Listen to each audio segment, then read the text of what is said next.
Dalam sholat itu ada dua duduk namanya iftirash seperti tahiyat awal dan tawarruk seperti tahiyat akhir. Menurut mazhab Ahmad,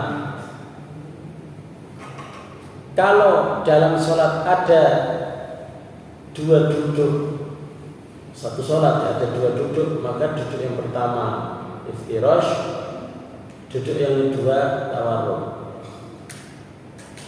Tetapi kalau hanya satu duduk maka iftirash. Itu pendapatnya Imam Ahmad. Kalau Imam Syafi'i, mazhab Syafi'i mazhab Syafi'i kalau sebelum salam itu mesti tawarruk. Baik dua maupun empat. Ya. Pokoknya kalau mau salam duduknya ngunci kakinya. Duduk tawarruk itu kan kunci, Pak. Jadi kan kaki kiri itu dikunci sama kaki kanan. Jadi makanya kalau bangkit itu agak susah. Nah, dalam mazhab Syafi'i seperti itu. Dalam mazhab Hanafi semua duduk yang iftirash, baik yang jumlah dalam sholat itu ada dua tahiyat atau satu tahiyat, maka semuanya adalah iftirash. Nah, Imam Syafi'i, nah kita kebanyakan kan mazhabnya Syafi'i, maka sebelum salam itu tawarruk. Hadis-hadisnya ada.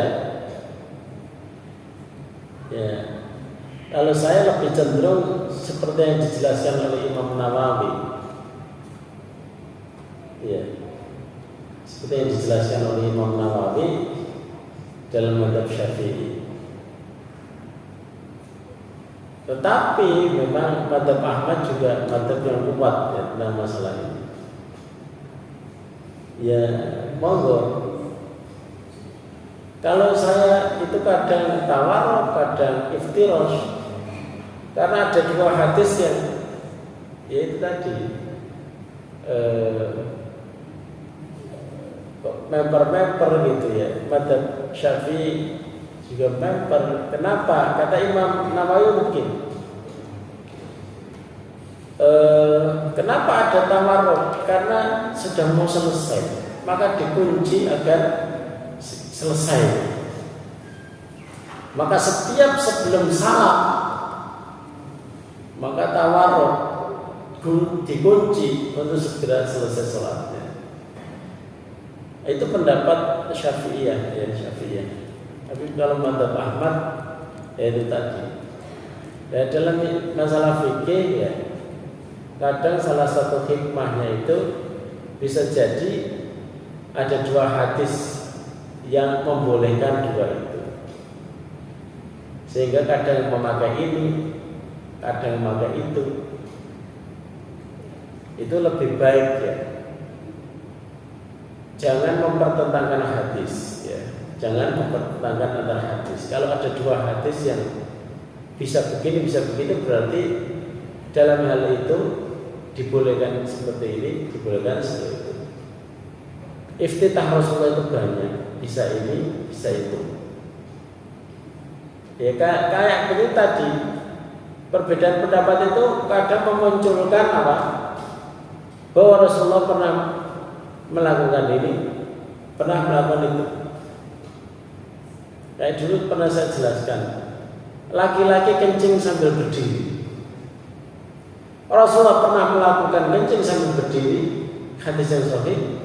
Rasulullah juga dalam riwayat sahih riwayat Aisyah, Rasulullah itu banyak duduk kalau kencing. Oh berarti Aisyah kan nggak tahu yang berdiri. Yang berdiri hanya meriwayatkan, berarti Rasulullah pernah kencing sambil berdiri, pernah kencing sambil duduk, sehingga Ibnu Qayyim menyimpulkan kalau kondisinya nggak mungkin duduk ya berdiri. Kalau misalnya bisa sambil jongkok ya jongkok begitu. Dan itu yang lebih baik, jongkok. Lebih bisa mengurangi suara, lebih bisa menghindari terbukanya aurat dan lain sebagainya. Jadi memaknainya seperti itu. memang dalam kondisi fikih itu gimana ya, kita harus lebih elastis, dinamis gitu. Ya itu tadi, bahwa kadang Rasulullah melakukan ini, Rasulullah melakukan itu. Seperti ada riwayat begini, apakah lurus, ya ketika mengangkat itu lurus telinga atau lurus pundak? Kan ada riwayatnya, yang lurus pundak ada, yang lurus telinga ada. Ya berarti Rasulullah kadang melakukan ini, kadang melakukan itu, sehingga tidak saklek. Itu bagian daripada ikhtilaf tanawu, namanya perbedaan tapi masih sejenis, bukan perbedaan yang tabrakan. Kalau perbedaan yang tabrakan, ini halal, yang lain mengatakan haram, maka itu tabrakan, itu nggak bisa di. Tapi kalau kaifiat sholat kadang ini, kadang seperti itu, kalau memang riwayatnya ada dan sholat, jadi tidak perlu diperdebatkan.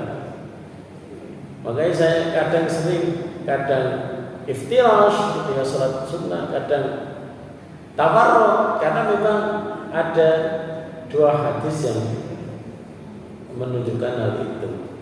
Bisa fleksibel itu gitu.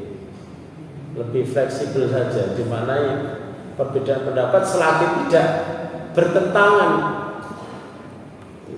itu berarti fleksibel. Bahkan ini ada ulama mengatakan, kalau di rakaat ketiga dan keempat, apakah membaca surat-suratan? Ada riwayat Rasulullah membaca surat selain Fatihah di rakaat ketiga dan rakaat keempat. Tapi kebanyakan Rasulullah tidak membaca surat-suratan setelah Al-Fatihah di rakaat ketiga dan keempat. Berarti kalau ada orang baca surat di rakaat ketiga dan keempat, ya wes jangan, karena dari riwayatnya yang sahih. Kalau ada yang tidak, ya nggak apa-apa, berarti itu hukumnya sunnah. Enak ya, kalau ada dalil-dalil kita gabungkan, oh berarti boleh ini, boleh itu, boleh Allah baik, boleh kabiro, kan gitu, kan enak. Nggak usah dipertentangkan.